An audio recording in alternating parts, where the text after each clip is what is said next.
Hello, and welcome back to Press Play Action here, Jersey Nerds Productions, Mitchell Lee, Tommy Grant, Brandon 2. And guys, we're leaving 2010 in the past, but we're going to go a little further into the past and get into 1986. Is that a year we've done anything in so far? I don't think so. The answer is no. I I'm almost don't think positive so. the answer is no. Yeah. But yeah, we're going to talk about Top Gun and Top Gun Maverick as we gear up for the release of Mission Impossible, the Final Reckoning, the Last Reckoning, the Trust Me One More Time Reckoning. I don't remember what the movie's called. The Eighth Reckoning.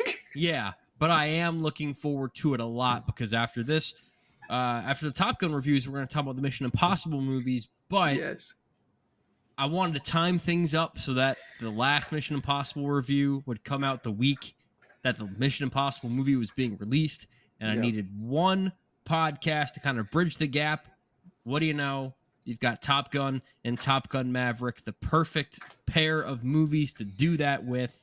And guys, let's start with the original, the OG, the movie that started it all, directed by Tony Scott, starring Tom Cruise, Val Kilmer, Kelly McGillis, Anthony Edwards when he's not playing for the Minnesota Timberwolves, and Tom Skerritt.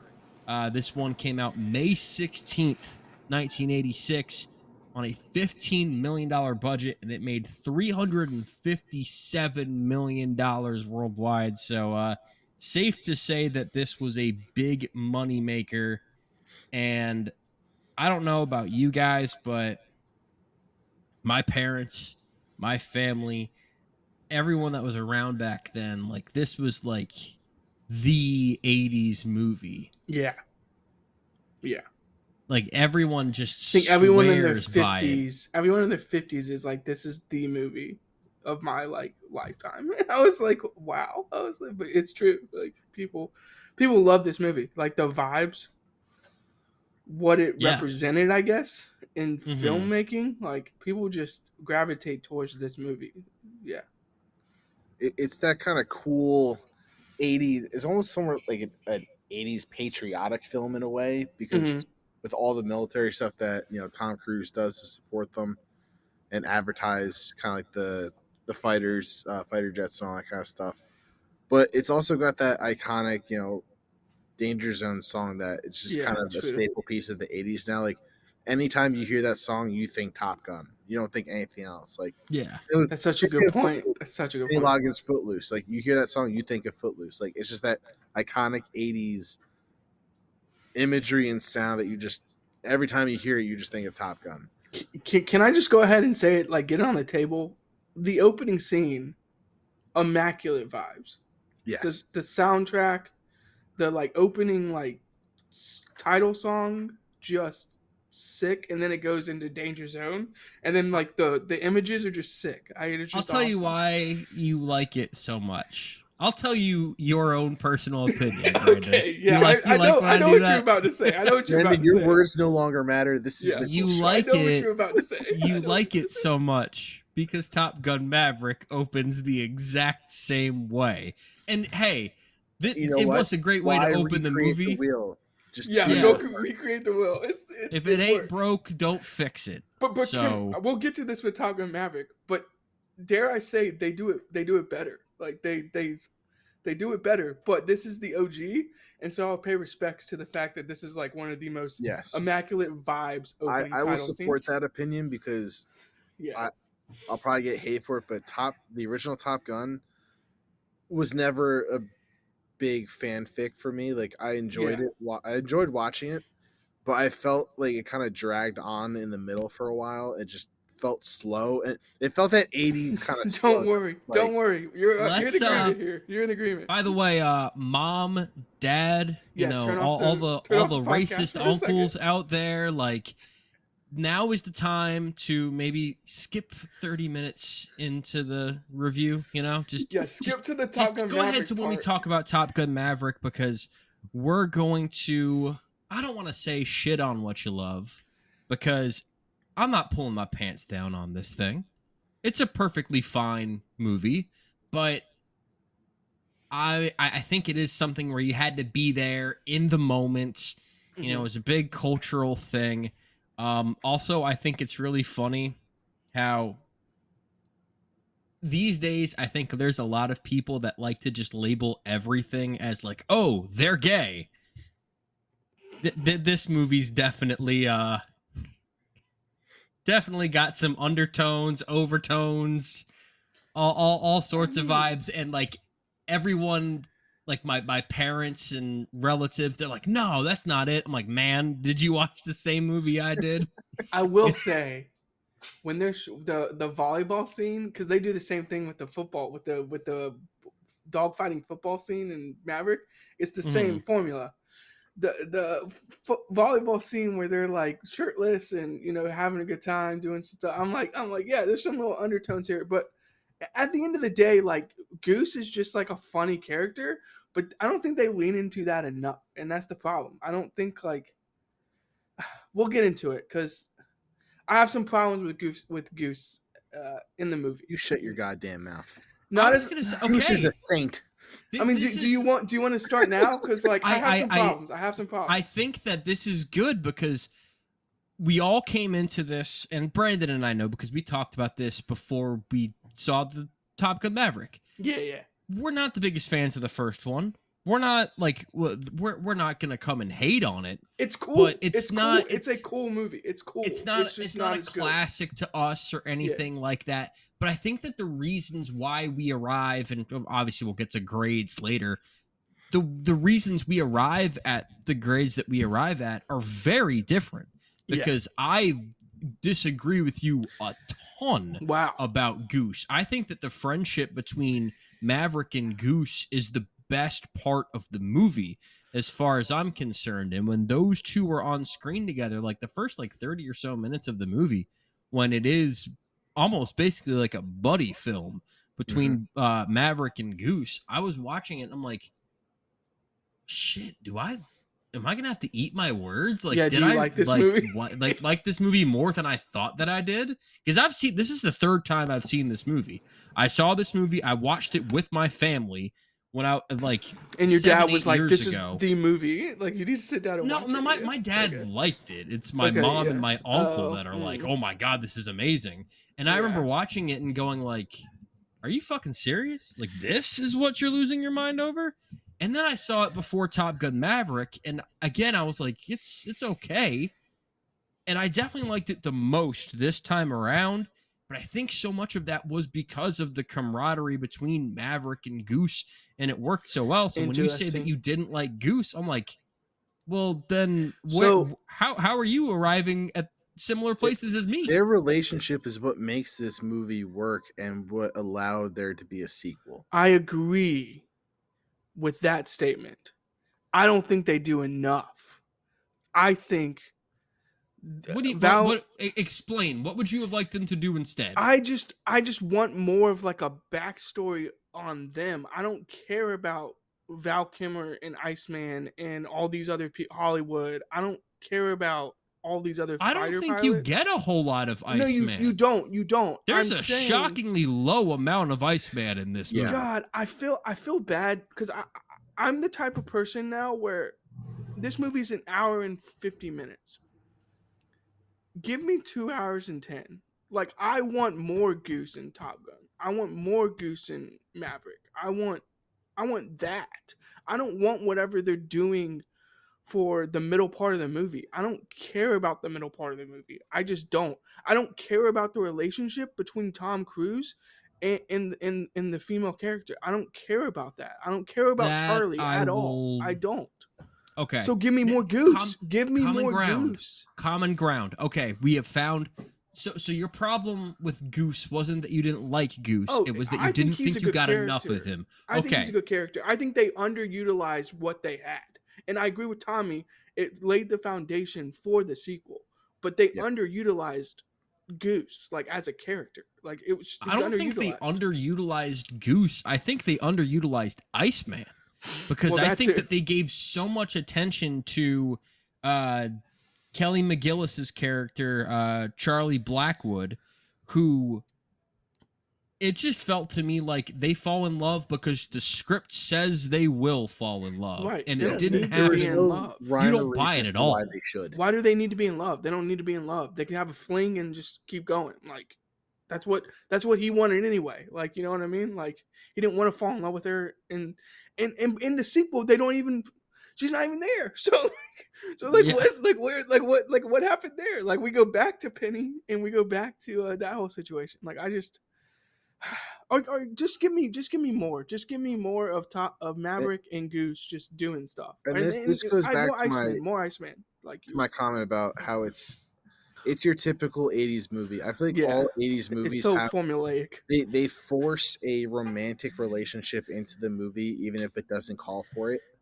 That's like I feel like that's all 80s movies. Like regardless of what genre it is, there's some weird love relationship in the movie that just doesn't always have to be there. Yeah, I feel And you. like The sex scene works though. I mean the sex scene's like not bad. I don't know. Like you know what I mean? Like the sex scene's fine. sure. Like But sure. to go off what you were saying before about making a 2 hour 10 movie, I think we could have just cut out the love relationship aspect Mhm. of the movie and just simply put in more scenes of Goose because Yeah, I agree in with this that. movie, Goose is the heart and soul of the film. Absolutely. Yes. And that's what allowed the sequel to happen because Now everybody knows Goose.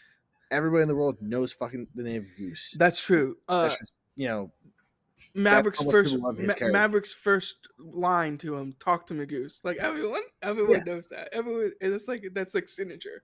And like the whole movie basically sets up his death. Like you want to feel That's emotional true. when Goose died, It sets up which his is why death. they have so much of just random scenes of them doing random shit, random buddy shit together. Because you're like, oh, I really like Goose because he's what keeps Yeah, Tom Cruise grounded Tommy. throughout the film and not going like a fucking asshole like he wants to be. That's true. It does ground him. I mean, Iceman even says that you're dangerous. Goose grounds him from like that danger zone, which to call back to the That, song takes him out of the danger zone into a place that he can operate in. But my question to y'all is, do you feel the same way I feel about Goose death? I have a controversial take that I want to fire off, let's hear it. but I want to make sure I'm not gonna like burn the mic down if I like say this. Look, I've already Go been ahead. getting threats from Mitchell about my ratings, so just go ahead and say it. Okay. Your ratings do suck. I I think it's absolutely absurd to even like insinuate that Maverick is at fault for Goose's death. It is 100% Iceman's fault, or at least 90% his fault. I mean, he doesn't take the shot, then he washes him out, and then it's like, I don't know what happened up there. It's like, what do you mean what happened up there? Iceman cracked under pressure. He didn't get the job fucking done. Like, that's what happened. So, like, I'm sorry, but like, Iceman and Val Kilmer's character kind of sucks in this movie. Like he's a good character.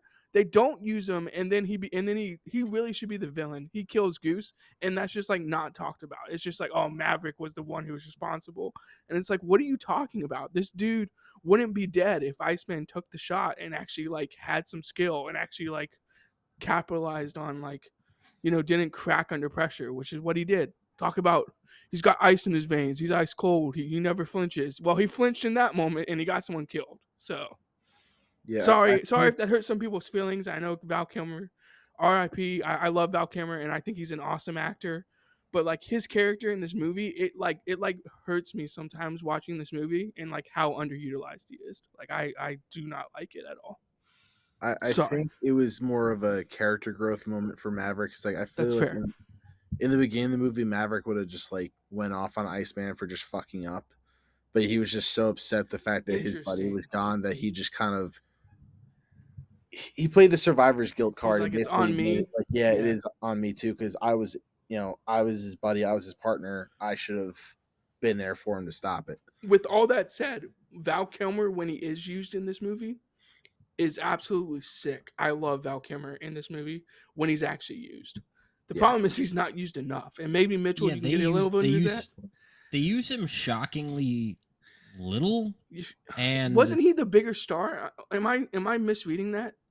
I don't know about that because I know Tom Cruise was coming off of Risky Business. That's fair. But he's still like a big star. Val Kilmer was in Top Secret beforehand, but Yeah, I mean, this was definitely like But I you feel can like they this was were tell. on before relatively Batman or even. Yeah, you can Tombstone or tell anything they're like like that. kind of even, and like you Yeah, can I'd say they're tell on like even playing ground in on terms of. He's not screen. on the poster. Yeah, that's another thing. Why is he not on? Like, just all this stuff about this movie. I'm just like, you can tell when Iceman and Cruz are on screen. There's kind of like a match between the two, and like I know that's what they're going for, and that's what they're trying to get at. And I think Kilmer like does a very very good job of like playing up like that struggle between the two. Basically, like I love the scenes between them. There's just like three of them in the whole movie, and I'm like, where's that? Like I want more of that. I don't want this love story that makes yeah, the love story just bothers me so much, but we'll talk about that at another time. Like I don't know. Because the movie is called Top Gun and not Love Gun, and we wanted more Top Gun. Love gun. That is Yeah, what we happened want more. in this movie. We We wanted want more more of the Top Gun. school. We want more of the Top Gun. Just unbelievable. Yeah, I think one of the things that I wasn't as big about in this movie is it just felt like there were no real stakes, and then someone suddenly dies, and at their And end they're then like, suddenly the "Oh yeah, stakes. let's give you something to do." And the Right. second movie, again, I don't want this to just be, well, they did everything right in the second one. We'll save those comments until we talk about that movie.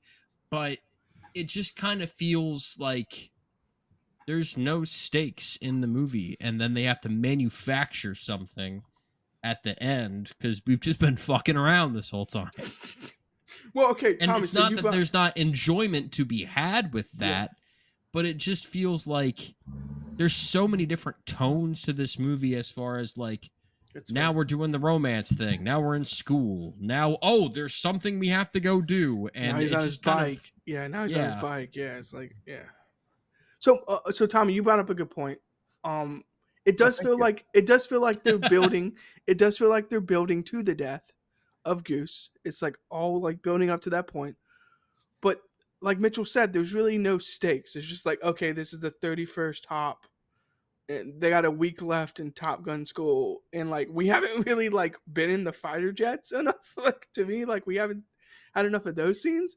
And then he just dies because Iceman like cracks under pressure, and it's just like what? It's like so. Where do we go from here? Oh, let's just throw a mission out, like Mitchell was saying. Like, oh, let's just give him something to do. Like, and it's like, and then Iceman, my favorite part, and this is why I can't get behind Iceman's character. My favorite part. Are you sure that Maverick should be my wingman? I'm like, you're the one who didn't take the shot. You're the one who cracked. I can't. I just can't handle it. I don't know if Tony Scott like just didn't know what to do, but I just feel like that storyline just wasn't hashed out enough. Like honestly, 3/4 of this movie wasn't really planned out. It was like we got the first 30 minutes down. We know what that is. And then it was just like, let's just figure it out on the like next hour. Do you guys get that vibe? I kind of get that vibe from this movie. Like you were saying, Mitchell, there's like different tones. It didn't really feel like they knew where they wanted to go with it, which was part of the problem. Like they're just all over the place. But I don't know if you guys feel Yeah. the same way. I just, yeah. Tommy? Yes and no. Yes and no. I can go either way on it. Okay, fair. I just Yeah. maybe I'm just a little more passionate about this one being like not as good because I just like everyone in my life is like, this movie's awesome. This movie's sick, and I'm like, Not me. it's just I'm not. in your life. It's just not. No, but like my family and like people, yeah, like that. I'm just like, it's not. No, Like I it's feel a like that's very kind good of the movie. general like It's a very good consensus. movie. Like everyone's like Top Gun is like the best movie ever made. Like nothing Yes. can beat Top Gun. You can beat Top Gun. Yeah. It's Yeah, a, It's a absolutely. good movie. but It is a I feel good like movie. it's overhyped. It's a good movie. Has good vibes. There's cool moments. Goose and Maverick together are awesome. Iceman when he's used is really really cool. Hollywood, all the other fighters, I could really care less if they're there. And I guess that's the whole point. Like right, like they don't nail the characters. Like none of the characters are really nailed, except for maybe Goose. But then, like I was saying earlier, like okay, how do you guys feel about the piano scene where he's like playing the piano and like there are like three of them are like chit chatting and then the the two characters, like Goose's wife and Charlie are chatting, and it's like, how do you feel about that scene? Because to me, that that's just scene for was like an 80s scene. that's just an Yeah. 80s scene. Randomly Yeah. I didn't thrown in mind it, there. but you know, Okay, I just was gonna is what it say is. I kind of dug it. I was like, why can't we get more of like this? I was like, why are we getting like them talking shit to each other in the locker room? I don't know. By the way, I need to get this out there, go and ahead. I'm forgetting whether I already said this, Yeah, no, you're but fine. if I did already say it, it needs to be said again. Take My Breath Away sucks. Oh man, That song is man. terrible. The song is bad, And I will in the hear context no of the movie. word to the contrary. And this movie won an Academy Award for best song. for Really? best. Yeah, it won Take for best my original breath song. away. Yeah, Again, more like that's take just my pure- ears away, so I don't have to listen to this shit 80s anymore. magic. We are 90s babies. I think people just don't get the same. We don't. people don't get the fell same people love for the fell 80s. for the love scene, and then they called back to it again. People just fell for that. I think that's what it was. People fell for that because People are stupid. we'll talk about the original song in Top Gun Maverick. That song, a little bit different. I have opinions. A little bit different. I have Take My Breath multiple Away. opinions. Take My Breath Because Away there's is a multiple good songs, just like there is in this movie. You think about, right. Danger Zone, and that's a great song. Take My Breath Take Away. My Breath Away It's a good song. It's a good song. No, it's It's not good in the context of this movie. It is It's not good in any context. It takes you out of the movie completely, in my opinion. It's yeah, crazy. and it has me go, can I please listen to another damn song? Can I go into G-Lock? They should have Can I go into a coma? They should have just had Danger Zone playing like really quietly throughout the entire whole movie. movie. The whole movie. Just have that shit on repeat. There you go, yeah. Kick me into It's just an inside overdrive. joke that You it just, just like, plays the whole movie. It just loops. It is a Kick great me into driving. overdrive. Nothing makes you want to speed on a highway more than putting that song on. You just put your aviators 109 on. minutes of Just Danger Zone. aviators. No score, just 109 minutes of that A+. song in the background. Would have will boosted say- that score right to an A+. We get some amazing gifs and some amazing gifs and like amazing memes out of this like movie with like Cruise putting his glasses on and like the little smile he does. I'm like, oh, that's like something I remember from just like people posted online. That short little like gif or whatever. I think it's fun. I think the gifts from Risky Business are better in that regard. No, that's to me true. personally. That's true. But I'm That is also true. a big Risky Business fan. So That's true. That's true. This definitely put aviators on the map of Oh yeah, that's must fair have point. sunglasses. If you weren't before- rocking aviators in like You were a 18 bitch. Before all the 1987. 90s, before all the 90s like highway cop movie came out, Top Gun is what sold Yeah. aviators to the that's nation. fair. That's very fair. It's like if you weren't rocking aviators in 1987, what were you doing? Like, Yeah. you just weren't doing enough. Are we? Well, before we grade this, trivia time. Okay. Well, This was the 220. highest grossing movie of 1986. Right? Made $176 million in the That's US of A amazing. and Canada. Sick movie. What movie was in second, just 2 million shy of Top Gun? 1986. This is a tough one. And I know Tommy's getting on the Googles right now, preparing to cheat. No, So- I type in 1986. No. Yeah. No. So You're cheating. the only thing I know is the sequel to Karate Kid came out. That's in year. fourth. So close, but also incorrect. I do not know. It's gonna be a tough one. Off the movies I'm seeing, the Is it one just I like can an think of is insane- Platoon. Oh, Which one? Platoon. That was What's number 3. it's Ooh, third. okay. Oh my god, yeah, that was gonna be my next guess. Was gonna be Let's go. Platoon. I've never seen this movie. You never. I've Okay. never- Is it seen Is it like an obscure like? Well, I know it's not fucking Howard the Duck. I've never seen that. You- but you don't yeah, like no. Howard the It's not- Duck? that would be incorrect. You're not What a Howard the dumpster Duck. fire. You're not a Howard the Duck fan. I don't know. I've never seen it. I'm not like you. I can't just give opinions to movies I haven't seen. Okay, calm down. Is it a Friday the 13th movie? Oh, that's a good. No, that's a no, good guess. That's a no. good guess. No, you get one more guess and then I'm calling it. Well, we got 3 and 4, so I feel pretty good about where we're at. We got it wrong multiple times, so I I feel mean- pretty good. How are we gonna get the second one? It's about to be some obscure movie that we've never we've Oh heard no, of. you've heard of it. You've heard of it. Ooh, Heartbreak Ridge. No, oh, that was number 18. No, you're done. You're done. I You're can't done. wait for this. You're done. 18. That's cool. No, you're All right, done. what do we got? Crocodile Dundee. Fuck you. That's dumb. That's Really dumb. Yeah, the second I highest don't even grossing know if movie it's a of bad movie. 1986. I've never seen it, so I can't give my opinion. But Ferris Bueller's Day Off came in '86 too. Yeah, that was number 10. Wait, so- what came out in '86? What did you say?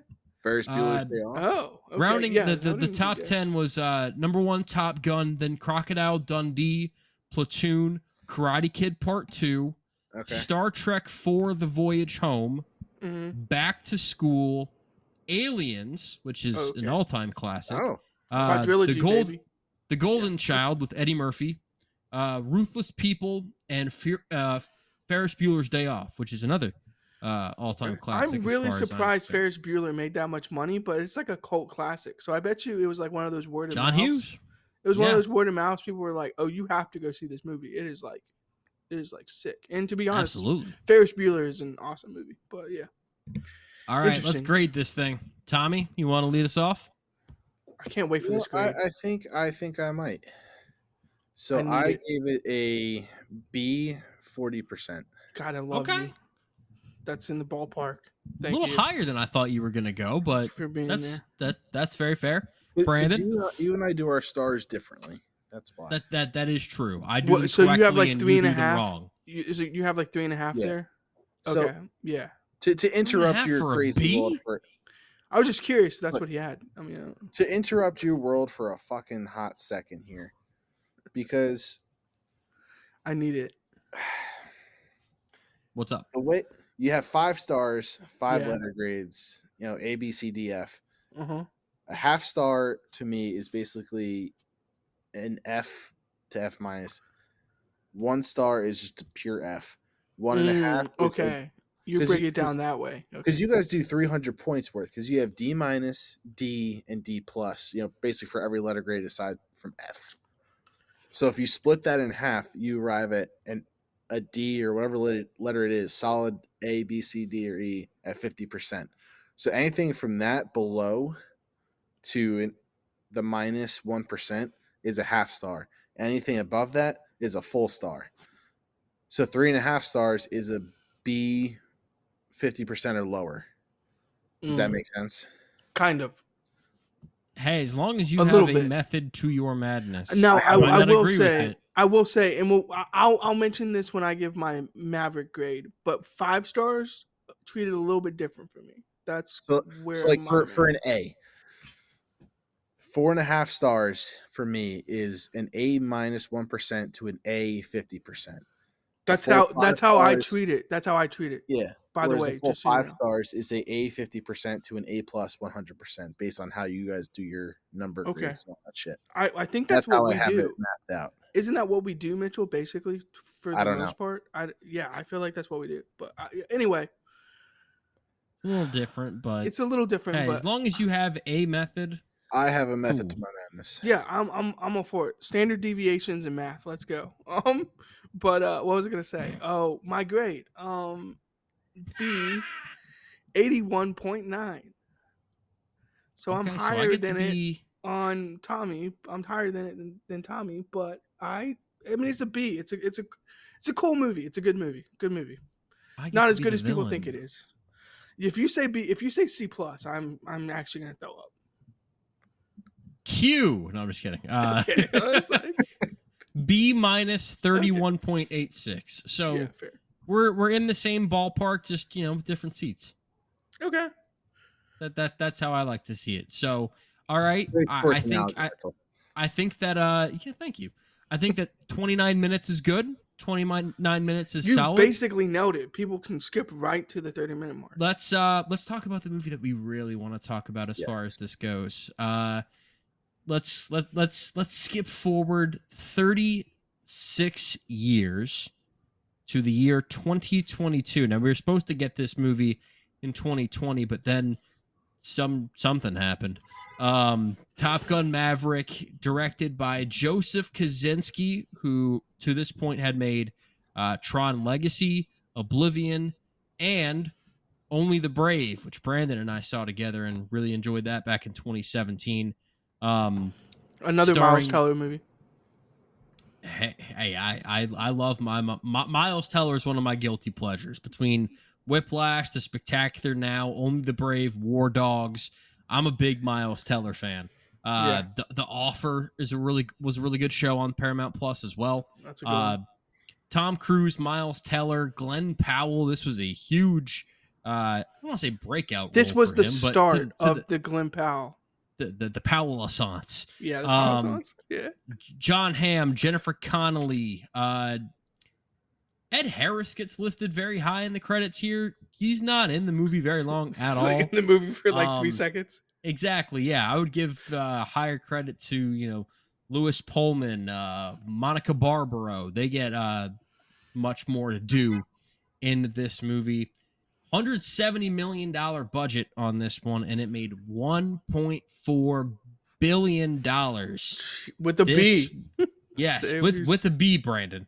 This was a phenomenon. I mean, people want to talk about Top Gun in 1986. It doesn't have shit on Top Gun Maverick in 2022, the highest grossing movie of the year. So we'll go ahead and get our box office trivia out of the way right now. What was number 2 for 2022? Gosh, what? I don't even know what. I'm trying to think what the fuck. This is a lot more recent. So yeah, well, my brain doesn't work in terms of what movies. Spoiler alert! It's not Crocodile Dundee. Well, thank God. What was it? Avatar. There you go, Brandon. Yeah. See, I was gonna say like Babylon, but I knew you would have been so pissed if I said what? That.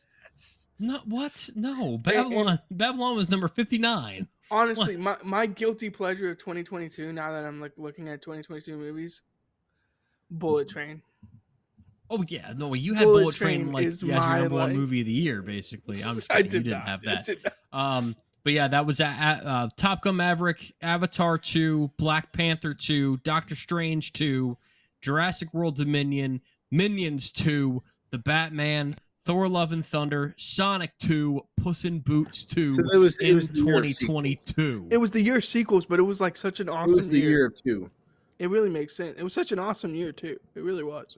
It was a pretty good year as far as I'm concerned. And Top Gun Maverick, for those of you that have not listened to the top 10 movies of 2022 back in the day, Brandon and I both had Top Gun Maverick as our number one movie of the year. It just beat out The Northman for me. So yeah. I was really excited to go back and get back in. The summer of 2022 was a really interesting place. I remember I saw this at an advanced screening about, I don't want to say maybe a week before the movie came out, maybe a few days, with Josh Kornmeyer in Dolby. Because you ditched me, I watched it with my brother in Dolby, and that shit was fire. It was incredible. It was amazing to watch this in Dolby. This was an incredible watch. And again, I came into it having just watched Top Gun, having no real nostalgia for it whatsoever.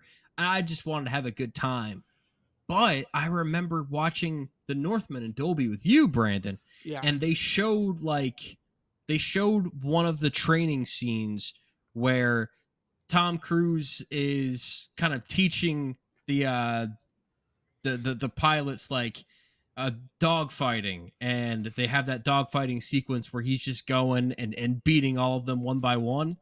And they showed that before The Northman, and I was like, that was pretty cool. This is going to be a really fun movie. Right. And I had no idea, because this is everything that you would think that Top Gun was, with all of the old heads talking it up so much. Because this movie is awesome. I absolutely love this thing. And so much of that is because of the fact that there's an actual plot to the movie, and there's a goal. That did help. There's a goal. There's a goal. Yes. That's something that I wanted so much in Top Gun. Like, all right, is this leading to anything, or are we just doing shit to do it? Are they gonna fight the Russians? Well, like, we need to know. That's where I think Top Gun really flopped. Is they didn't have a really set plot, Right. and that whole end mission, it just kind of came out of the blue. Nothing was really discussed about it. It was just like, okay, we have a mission. Don't really know what it is, but we have a mission, and then ends. Whereas this, it's like you kind of have it set up from the beginning. Like, we're working towards this exact mission the entire movie. Now, that build up. Can I just say, since we started Top Gun this way, let's start Top Gun Maverick this way. The opening title scene, it's immaculate, but it's immaculate for certain reasons.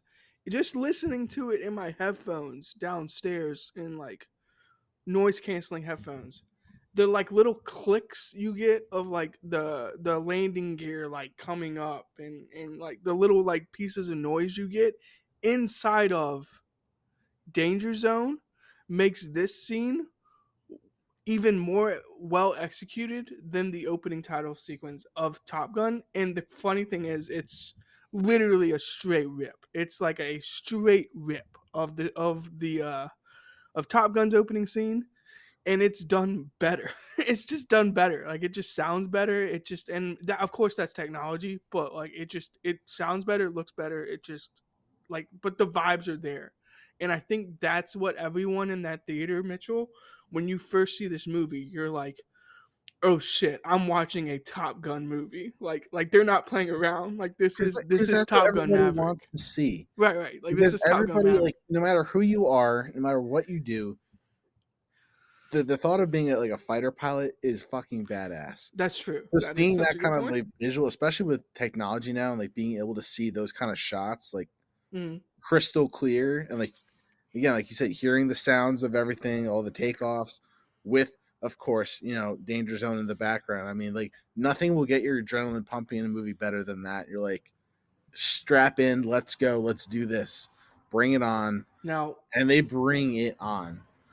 Tommy, I understand that you probably didn't see this in a theater, and you were probably watching this late at night. So I was going to ask you, did you crank your TV all the way up to 100 when they were like, it's time to hit Mach 10? Because that would have been sick if you had done that. But you want to talk about the way this movie opened? Yeah. That scene where they go to Mach 10. Yeah, that scene is actually immaculate. That scene is better than the entirety of the first movie. Yeah. Yeah. No, but Mitchell, it's really hard to describe to people, and I don't want to sound like an elitist, but like, when you're in Dolby and that subwoofer is behind you and your seat is like shaking, preach. It's different. It's different. Like it's different. I've seen this movie 6 times in Dolby. It is different, and every time it's like, oh my god, he's done it. He's at Mach 10. He's at supersonic speed. It is incredible. So I did not see this movie in theaters because this came out.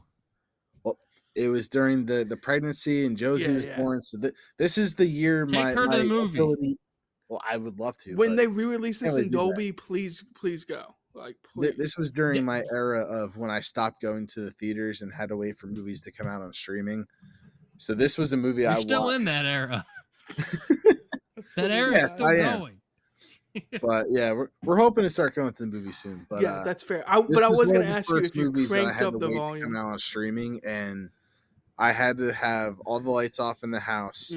I had the sound system ready, volume was up, popcorn ready. Like, I was strapped in, and it was still pretty epic. But yeah, this is a movie you have to see in theaters. I can't imagine how epic it was. I saw this 5 times in theaters, and the last time that I saw it was in 4DX, which is like 4DX they like shake the sheet, shake the seats and that kind of thing. And I kid you not, when the scene where they're actually doing the run, when they're actually going down into the mountains started, my seat shook so hard that my popcorn flew out of my hands and hit the lady in front of me. Now, the popcorn was done by that point, but this is, again, the first movie felt like it wasn't really building to anything. But the second movie, this thing right here, at the very start, it's like, hey, we have this mission. We're going on it. Here's what the mission is going to require. And it's about not just the team feeling like they can complete the mission, but the dynamic between the different team members, Maverick and his relationship with Rooster. I also think that despite giving it less screen time, the relationship between Maverick and Jennifer Connelly and Penny is we only hear about Penny in the first one, and now we see her in the second one. It's like, hell yeah. I think that they have real chemistry. Yeah. And I buy their relationship. I root for their relationship, and they're able to capture something that a lot of movies really aren't able to do, and that you feel a history between those two. It doesn't just feel like they exist only when they're on the screen. You feel decades of history with them, and I thought that they just knocked it out of the park with their chemistry. And then you get the new characters in here, and everyone kind of points to Glenn Powell as a big standout here. Yeah, he's good. He's awesome. Yeah, I mean, he is. But Mitchell, Monica Barbaro, she was a huge standout for me. She's awesome, and like she's great in A Complete Unknown as like basically the second singer. Joan Baez. Yeah, Joan Baez. She's great as Joan Baez, but this is like her like breakout standout movie. She's awesome in this. Like Bob's character is really good. Man, Miles Teller is the one, but Glenn Powell, there's some vibes there. There's some aura. If that word gets used too much, it gets thrown around too much. But Glenn Powell actually has aura. Like he has something about him when he's on screen. I guess you could call it charisma, right? I don't know what you would call it, but there's a gravitational pull between him and Miles Teller, and I think it works. It like works in this movie because of those two characters. And I guess I was gonna ask you, like, who's your most standout character outside of like Tom Cruise? Like, who would you be like? That's my favorite. I think I've got to go again. Monica Barbaro, okay. I think, is a really big standout for me, especially in 2022, whenever they would make like a movie and kind of have like, I don't want to say the token female character. Yeah. It felt like they wrote her in a way that really stupid audience members would be like, well, the female girl character needs to just talk about, how strong and how tough she is. And she just does it. Yeah, she doesn't pay it lip service. She just does it. Yeah, and she's an incredibly talented actress, like you mentioned, A Complete Unknown. She's great in that. But she's incredibly charismatic. You never doubt for a second that any of these people are capable capable of doing what they're doing, because to an extent they were doing a lot of this stuff, which is insane because Tom Cruise is a nut job. He was like, I need to find people who will like literally match me. Like if we're gonna go up in the air for G's, like I want them to get to like 5 G's. We need to be there. Like I'm wondering if when is it callback or payback that I payback.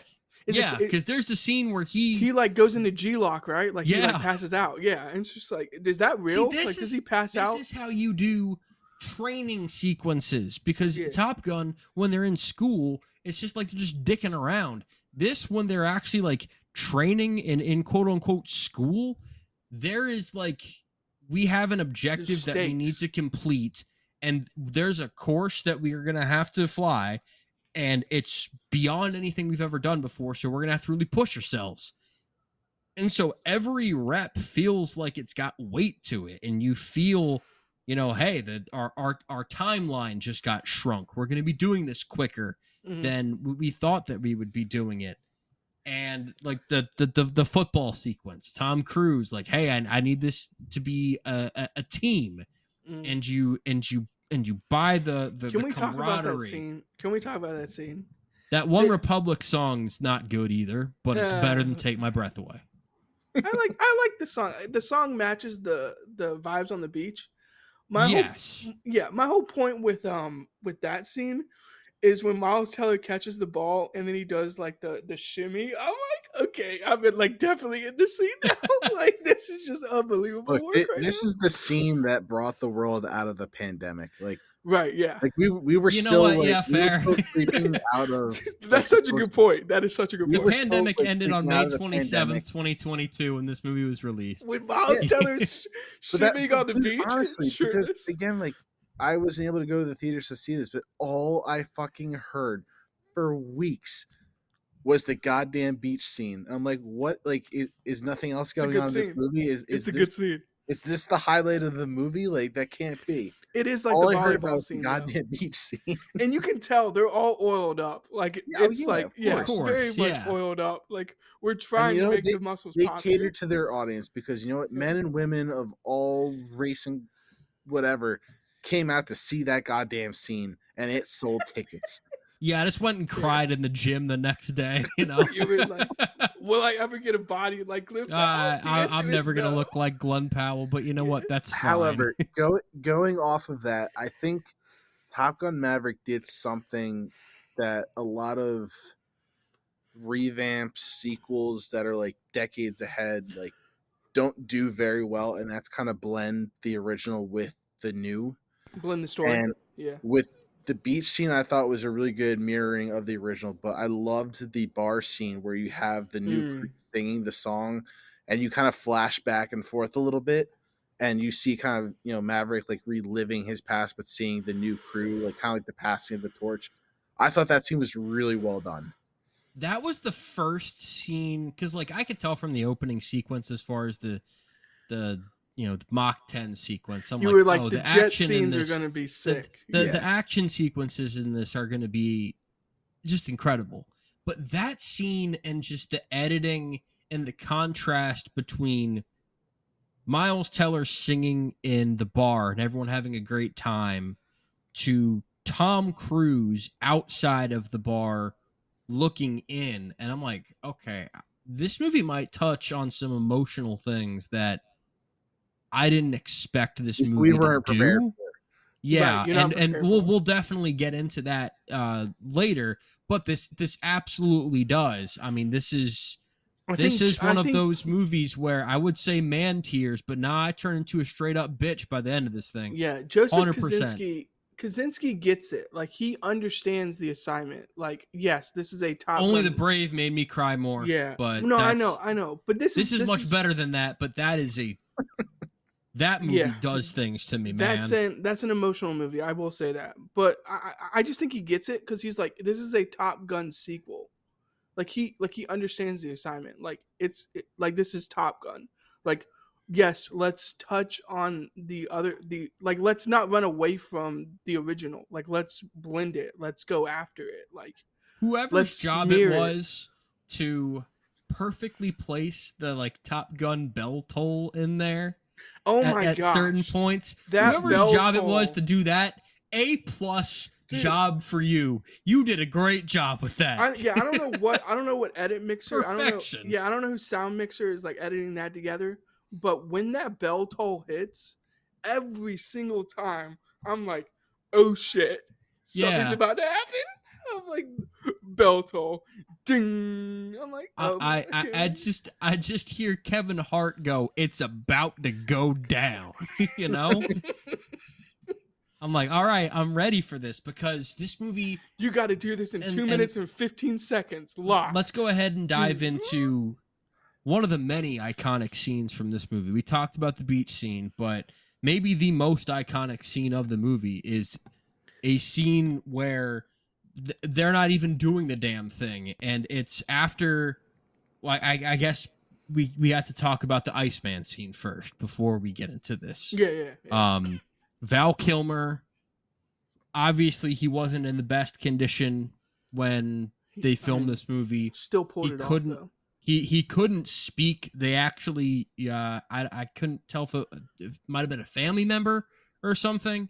But they used someone else's voice in his place, I would have never known. But the way that they go about the communication between Iceman and Maverick throughout the whole movie, it feels not like we have to do this because the actor is in a not so great condition. And it felt follows the like story, it felt very authentically weaved into the story. Yeah.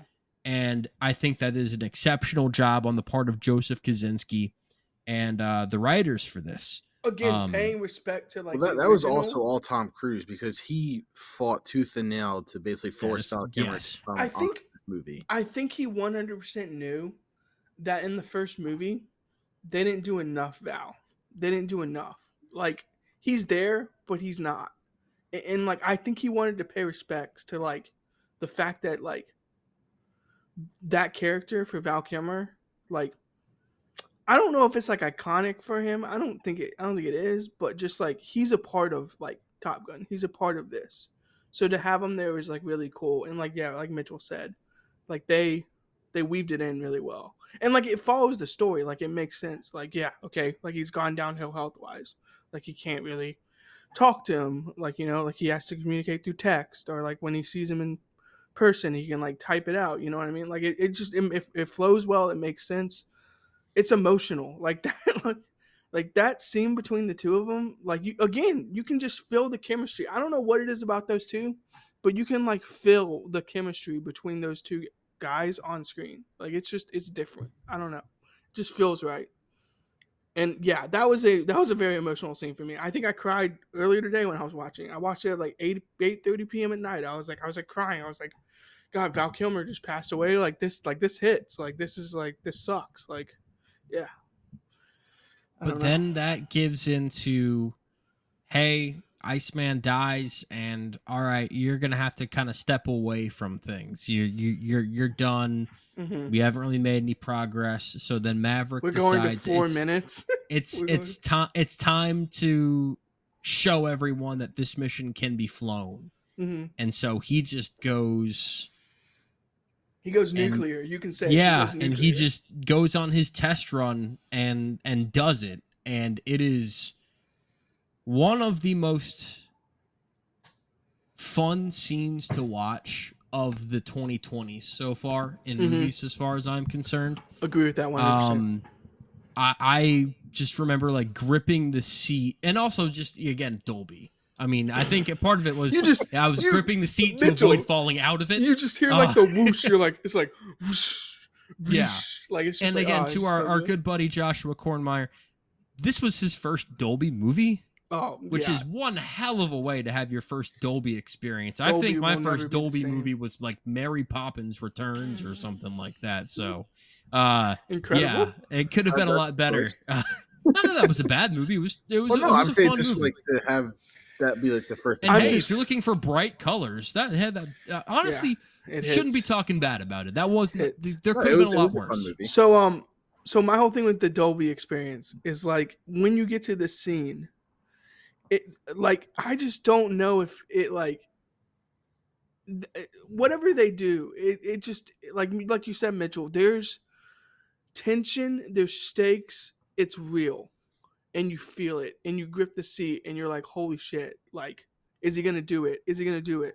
And then he barely does it in time. It's like what 0.16 when the bomb hits. It's like, holy fuck, he just did something impossible. Like I like that's where I think I almost jumped out of my seat in the advanced screening. Like I was like I almost wanted to start clapping. I know that's like a terrible thing to do as a moviegoer, but I almost wanted to be like start cheering. Like he fucking did it. Like let's go. Like this mission is possible. like yeah, we can't do it. This isn't Mission Impossible. This is Mission Possible. Like, let's lock in. I don't know, but God, it's so rewatchable. Can I just say this, Mitchell? The last hour of the movie, probably one of the most rewatchable hours in cinematic history. And no pun intended, it flies by from the moment that he steps on to do. I actually didn't to do the test, because then it goes from that. And you get the scene where he's in his uniform at the bar to see Jennifer Connelly.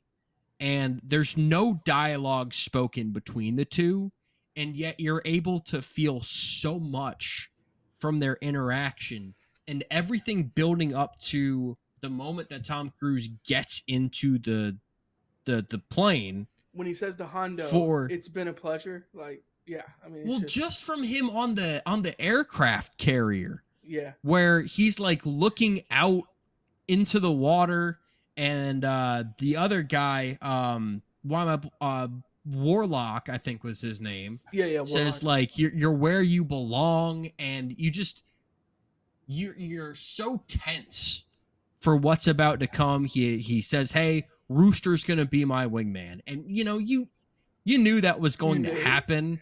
So it's not a surprise, but it's like, all right, we're getting into it now, and the build up for that, when they're flying to the area, it's so. This is how movies should be made. The flying looks incredible. Everything feels so tense. They feel so like, all right, like everything is down to a T. They've practiced everything that they're going to do, Yep. and you really feel that. This isn't a case of like something is drastically. This isn't like a heist movie where they talk about the heist and then it ends up being completely different, right, and something else like. Yeah, someone's hiding somewhere and doing like, no, it's exactly what they practiced, which is so enthralling to watch it being done in the real life situation as opposed to in the test. I could watch this scene on a loop for the rest of my life. I could, and the cinematography. It's so rewatchable. As the soundtrack in the background. It's so rewatchable. Like it's just... No, not for this movie. No, this movie is too much going on for that. Then all of the I love the cut where they've done it. They've destroyed the Death Star, and they're you can say it's similar. You can say it's a Russian nuclear plant. They didn't want to say that, but it's a Russian nuclear plant. It's an unnamed foreign adversary, but they're taking all these missiles, and I love the way that it's edited because you really feel the chaos of all the stuff that's coming at them. Man, when they go through the bridge, it's like watch your head, and the guy's like, oh, like that. You feel it, like you feel when they really tilt the plane. It's pretty cool. But Maverick goes to save Rooster because he's out of flares and gets shot down in the process, and Rooster he goes rogue for a minute, and he's like, I'm going to get Maverick. He gets shot down too, so now you've got a little bit of a buddy mission to get out of there. He runs all the way to him and he goes, are you okay? He's like, yeah. He just wrecks him. Just hits him with a form tackle, and he's like, that got a big laugh in the theaters. Yeah, it's like, you weren't supposed to save me. I was supposed to save you. And it's like, so I gotta you told me not to think. When you guys first watched this movie, did you have any concern that one of them was going to die in this movie? Because 100%. That was the one thing I thought was missing from this movie, because obviously, the goose death was, I think it was a famous thing that happened in the first movie. I'm like, they're clearly going to do kind of the cookie cutter format and have one of them die in this movie. I was like, and with what you were saying before, Mitchell, with the whole bar scene, just no dialogue, like setting up everything. I'm like, oh, are they going to fucking kill him off? Like, I can't see Tom Cruise killing himself. I thought they were going to kill Glenn Powell. Yeah, same. I thought it was Glenn Powell the whole time. I was like, he's going to go in to like intercept, and then he's going to get like killed. But now that I think about it, I'm not saying they should make a third movie. They are. It's in development. I know it's in development. I'm not going to say they are until I hear that they're actually filming and there's a release date set for it. That's fair. Now it makes sense why they didn't kill.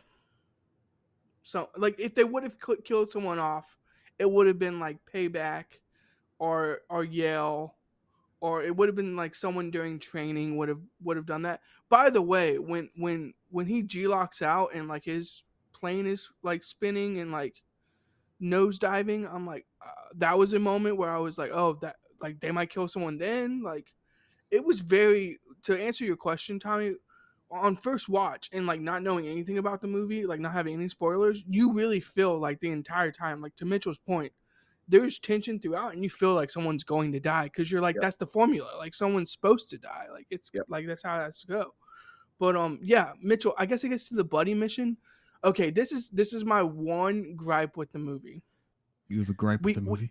We got. I mean, we do. I mean, we do. I mean, this movie would be like a 99. Not enough danger zone. Yeah, well, that kind of is a gripe, but 99.8%. If this movie didn't have this problem, look, unnamed enemy territory, that whatever they're in, the landings, you can't fly out of there with an F-14. Come on, like let's be serious. Like we got to that point in the movie, and we were just like, they're just gonna steal an aircraft carrier, like an aircraft, and just like take off and just like try to fly back to the plane, and like no one's gonna like stop them. Like that. Come on now. But let's not act like that scene where, all right, we've got to go and get ourselves out of. We have 2 enemy planes coming at us. Yeah, that's and true. We got to get our way out of it. And he just, ducks and shoots the one. Ducks right and then like shoots him immediately. I'm like, This also has one of my favorite PG-13 fucks I've ever heard. It's such a good one. Miles Teller's delivery of that was just perfect. When you see that one, Tom Cruise takes a shot and the plane just like, I don't even know how to describe what it does, but you're talking about the enemy plane, just like when it like did like the barrel roll and then like and then like did like the triangle flip. I swear that's what it did. It did like a barrel roll and then like a triangle flip and then was like right behind him. I was like, who the fuck do they have flying that plane? Like that guy has to be like the greatest fighter pilot of all time. Like because both of them were like fuck, like what did he just do? Like I've never seen that move, and it's like sick. But like, is that because he's in a 5th generation fighter pilot? Like is that because he's in a 5th? Yeah, it's a he can do that maneuver plane. Because the plane is the plane. Yeah. That's an incredible maneuver, by the way. That guy should not have lost. Dogfight. And to be fair, I want to see the movie about him. Yeah, to be fair, I want to see the movie about that guy. Like that guy was sick. No, yeah, Glenn Powell gets him, but yeah. Well, okay, that part of the maybe movie. Top Gun 3 will see his revenge. Yeah, I want to see the revenge. Yeah, I think that the moment that I knew that no one was going to die, even though like in the moment I was so tense because you get that 3rd plane that's right on their nose and they're out of everything and they just have to try to find a way to maneuver it. And Tom Cruise just decides, I'm just going to fly straight up and hopefully he can eject. And then the ejector seat won't work. Of course it wasn't working because that plane was like 50 years old. I mean, and I'm still so sucked into the movie. And like at that point, I'm like, okay, they're not going to kill them both. I think that if maybe he was to eject, then maybe they'd kill one of them, but not both. They're not going to do that. So at that moment, I knew it was going to be all right. But still, the moment of Maverick just going like, I'm sorry, Goose, like, it gets to me. Because at that moment, he thought like, it's done, it's over. I've completely failed. To be fair, a nanosecond later, and they're dead. He would have been, that Glenn Powell shot the missile came at the missile last comes possible off second of the plane. Like it does. Like comes off. It disconnects, and like they do a great job of shooting it because it's like you see the missile come off, and then Glenn Powell's missile hits that missile, it blows everything up, and it's like, oh shit! It's like if it was 0.01 seconds later, God, Hangman hung that guy out to dry. Everyone's just dead. Well, yeah. It's just but but Mitchell, it's an iconic quote. I absolutely love when Hangman is like, put your tray tables up, get into it up. Ladies and gentlemen, this is your savior speaking. This is your savior speaking. I was like, this is classic. It was a perfect redemption for his character, and I also really like the moment where the mission is working. And it shows Hangman kind of reacting like fist pumping, like rooting for his guys. But and also, it's like, all right, we got some character growth going there. Let's be real. Out of that entire crew, he's Dagger Spare. Come on. He's the best pilot there. Like, I like Miles Teller's character, but he's not a team better player than- at the moment. Okay, fair. And so it's more about like filling your role. Yeah, fair. You know, Robert Horry won that many titles for a reason. He filled the For role. shooting quarter threes, Yeah. that's a man's job. Would you Get in rather the have corner. Robert Horry or Carmelo Anthony? You know, fair. like Get in the corner, yeah. shoot threes, baby. Let's go. And then the end of this movie, they get back on the aircraft carrier, and it's just man tears until the movie ends. Basically, it's a 1-for-1 like cut of like the set of like the first movie. Like it's like the crowd, the plane. You're like, correct. Like, it basically is, but it's like actually earned this time around, so you feel something. I didn't want because the movie actually worked for that. I didn't want you to say that, but yeah, I mean, you're right. Like, yeah, you know, I don't like agree with you, but like, yeah, you're not wrong. Because at the end of the first movie, it's just like, yeah, you can fly with me anytime, and it's like, yeah, cool. But in this, it's like, oh man, I feel it. Tommy, how many times have you seen this movie? Twice. God, rewatch better. Yes. Okay. I mean, this is like one the that most gets rewatchable better movie. every time. Yeah, it's the most rewatchable.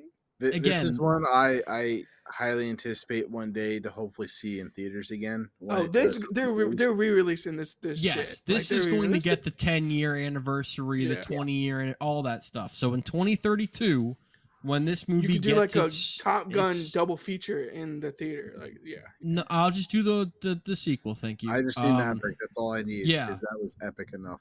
When you get that IMAX re-release, it's going to hit like Interstellar. You know, like when people were like, have to go see this IMAX re-release of Interstellar. That's gonna happen honestly, with Maverick in 7 years. I feel like this is why this movie wasn't rated as high for me as it was for you guys too, because I just didn't have that experience of epicness. I don't. Not that it won't take away much from the movie, but still, I'm sure it's a whole different feel in the movie. It is different if you go like IMAX or Dolby. It is different. I will agree. It is better in the theater. However, I will say this: the movie, with the dialogue, the character building, the fact that it really takes the time to actually, you know, have practice runs, and you really feel like it's building to something. I mean, we haven't said that yet. It's perfectly paced. It's very well paced.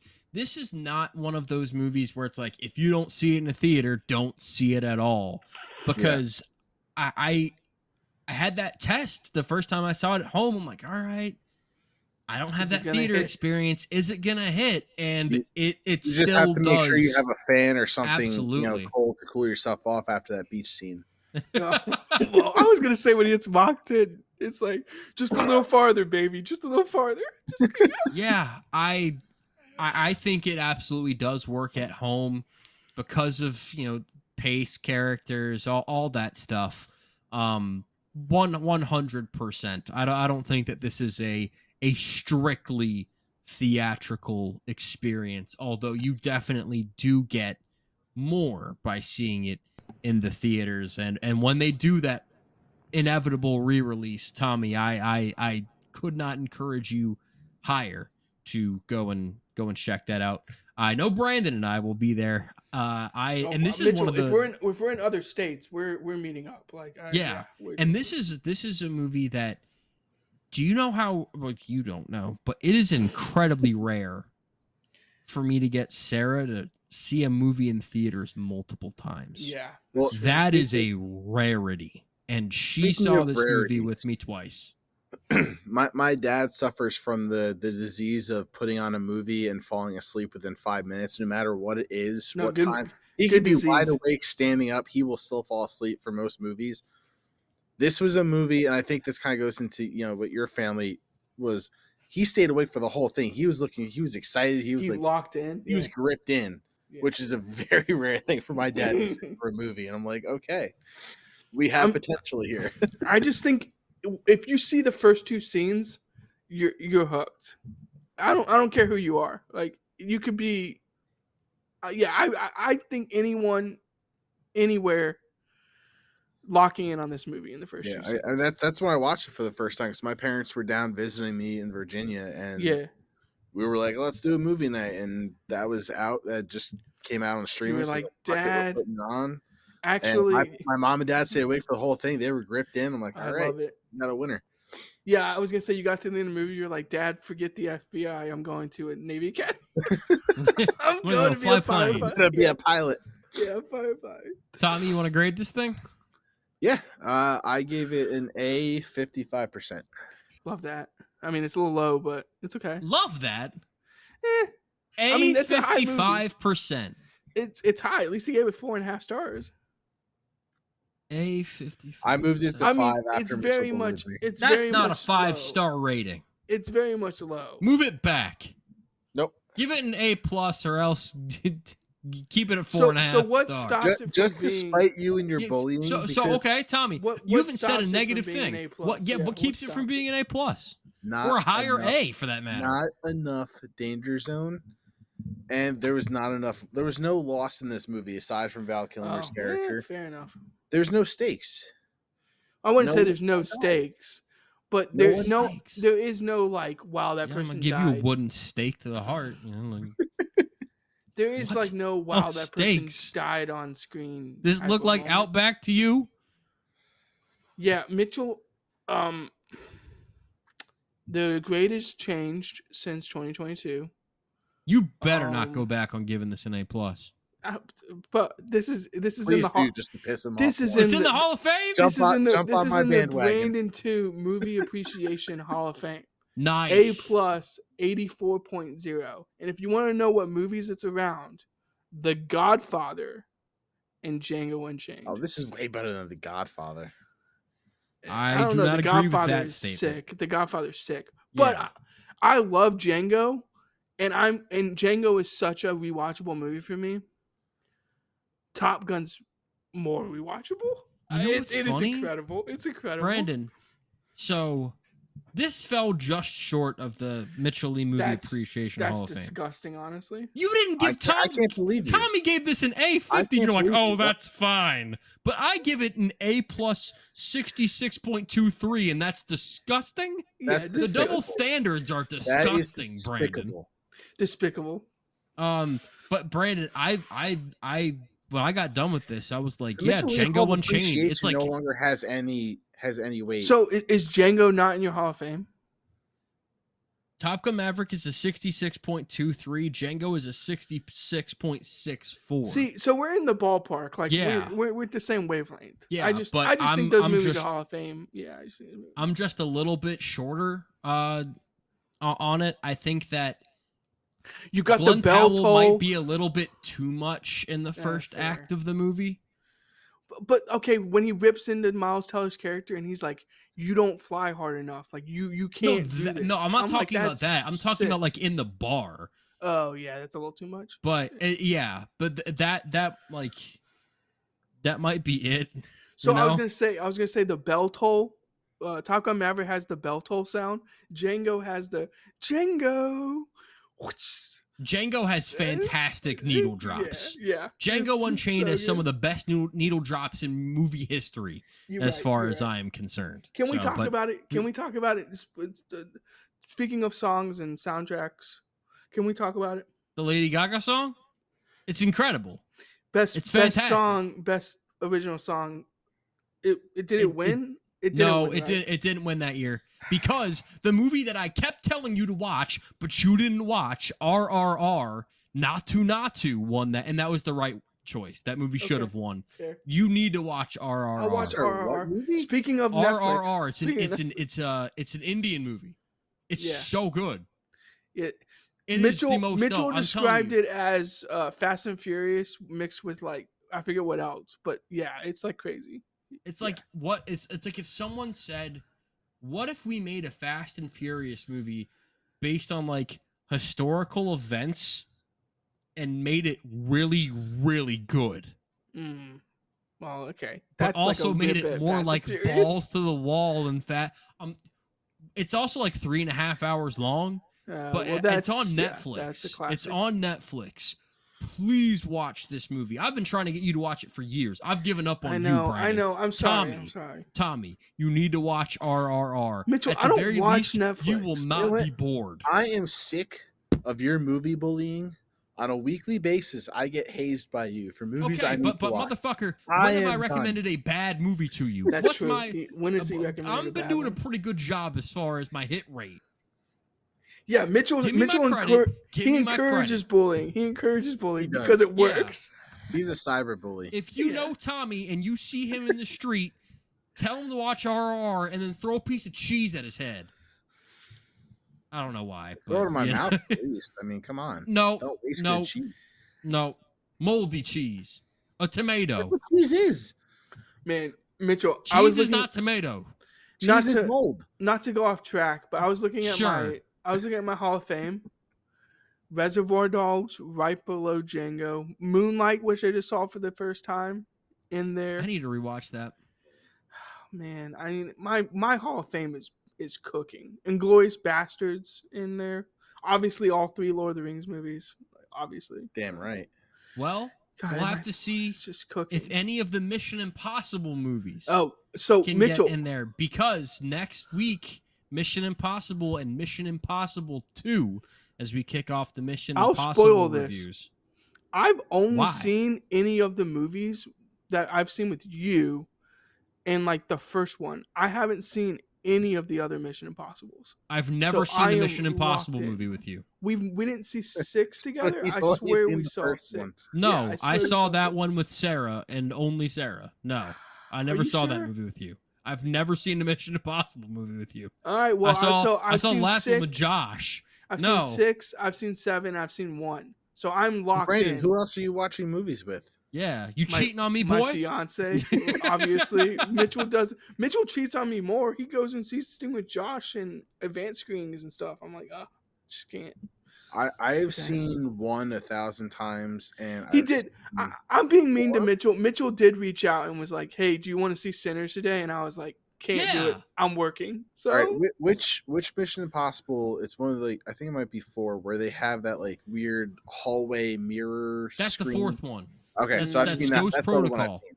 Yeah, Those are the only 2. Now I've I'm seen locked all in. of them except 3. So this is Okay. my first time And- watching and Mitchell- 3. Will be in 2 weeks. you'll love this. To prepare for this, because you sent this list in advance, like way in advance. Yes, To I prepare did. for this, for Christmas, I asked for the complete box set of Blu-rays for Mission Nice. Impossible. So I am locked in. I'm ready. I I might load gave them up buying tonight. those because you always get the franchise that all of a sudden it's like, oh, we're gonna come out with one more. It's like, well, now my box set Yeah. is incomplete, and Yeah, I'm you just gonna get have to one have a more. box set and 1 movie. That's true. Yeah. But I do feel like Mission Impossible is one of those things where like the first 6 are by themselves, and then My 7, OCD doesn't allow that. You know, like we'll see. It But just doesn't look right. yeah, fair enough. All right, well, that'll wrap things up for the Top Gun and Top Gun Maverick reviews. Mission Impossible coming next week. See you then.